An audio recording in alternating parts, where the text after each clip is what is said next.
દેશમાં growth engine તરીકે ઓળખાતું રાજ્ય એટલે ગુજરાત રાજ્ય. ગુજરાત રાજ્યમાં આરોગ્યની શું કથળેલી સ્થિતિ છે તે તેમજ છેલ્લા એક મહિનામાં જે બાળકોના મૃત્યુ થયા છે, કુપોષણ તેમજ પૂરતા સુવિધાના અભાવે, તે મામલે કોંગ્રેસે સરકાર પર ગંભીર આરોપ કર્યા છે. તેઓએ શું આરોપ કર્યા છે તેની વાત કરવી છે. નમસ્કાર, આપ જોઈ રહ્યા છો નવજીવન ન્યૂઝ. હું છું આપની સાથે તોફિક ગાજી.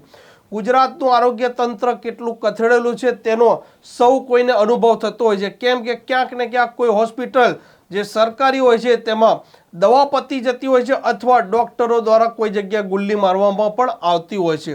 તેમાં કોંગ્રેસે આજે એક પ્રેસ કોન્ફરન્સ કરી અને રાજ્યમાં છેલ્લા એક મહિનામાં કુપોષણને લઈને તેમજ બાળકોને પૂરતી સુવિધા ન મળવાના કારણે આ નવજાત બાળકોના મોત થયા છે.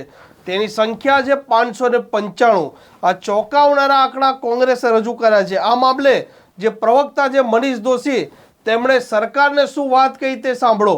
ગુજરાત પ્રગતિશીલ, ગતિશીલ, વાઇબ્રન્ટ અનેક દાવા થાય, પણ એની સામેની હકીકત જમીન ઉપરની જોઈએ તો ગુજરાતમાં છેલ્લા એક મહિનાની અંદર 595 બાળકોએ મોતને ભેટ્યા છે. બાળ મૃત્યુ 595 નવજાત બાળકોના ટપોટપ મોત થાય. મને એમ લાગે છે કે આપણા માટે આ સૌથી મોટી ચિંતાનો વિષય. એક તરફ બાળ મૃત્યુ દર, કુપોષણ, બાળકોના વિકાસની સુવિધાની અનેક જાહેરાતો, કરોડો રૂપિયાના બજેટની ફાળવણી થાય, અને જમીન ઉપર જોઈએ તો બાળકોને બચાવવા માટેની પાયાની સુવિધામાં, એટલે કે ચાઇલ્ડ સ્પેશિયાલિસ્ટની વાત હોય, ચાઇલ્ડો માટેના નિયોનેટલ કેર સેન્ટરોની વાત હોય કે અન્ય સુવિધા ઊભી કરવાની, એમાં પણ આપણે મોટા પાયે ગુજરાતમાં આરોગ્ય સેવામાં આપણને ખામી જોવા મળે. ગુજરાતમાં કુપોષણની સમસ્યા મોટા પાયે, અને જે બાળ મૃત્યુના આંકડા આપણા છેલ્લા એક મહિનાના આવ્યા છે 595, એમાં ગુજરાત સમગ્ર દેશની અંદર ગુજરાત કરતા સારું પરફોર્મન્સ, એટલે ઓછા બાળ મૃત્યુ થતા હોય એવા 16 રાજ્યો છે. એટલે આપણને દુઃખ એ વાતનું છે કે એક તરફ આપણે મોટા મોટા વિકાસના દાવા કરીએ, મોટી મોટી યોજનાઓની જાહેરાતો કરીએ, સરકાર અનેક પ્રકારની આરોગ્ય સુવિધાની વાતો કરે, અને સરકાર અબજો રૂપિયાના MOU કરીને ભવિષ્યનું મોટા પાયાની વાતો કરે. તેવા સંજોગોમાં ગુજરાતમાં જે બાળ મૃત્યુનો આંકડા આપણી સામે આવ્યા એ ચોંકાવનારા છે. એક મહિનાના ગુજરાતમાં જે બાળ મૃત્યુના આંકડા, એમાં પણ જિલ્લાની દ્રષ્ટિએ જોઈએ તો આદિવાસી વિસ્તાર દાહોદમાં સૌથી વધુ 53 બાળકોના એક મહિનાની અંદર અંતિમ શ્વાસ લીધો, નવજાત બાળકો. મહેસાણા અને કચ્છ જિલ્લામાં 41, બનાસકાંઠામાં 37, આણંદમાં 24, પંચમહાલ, અમદાવાદ શહેરમાં 23 બાળકો, અને રાજકોટ, વડોદરા અને સાબરકાંઠામાં 22 નવજાત શિશુનું મોતને ભેટ્યા છે.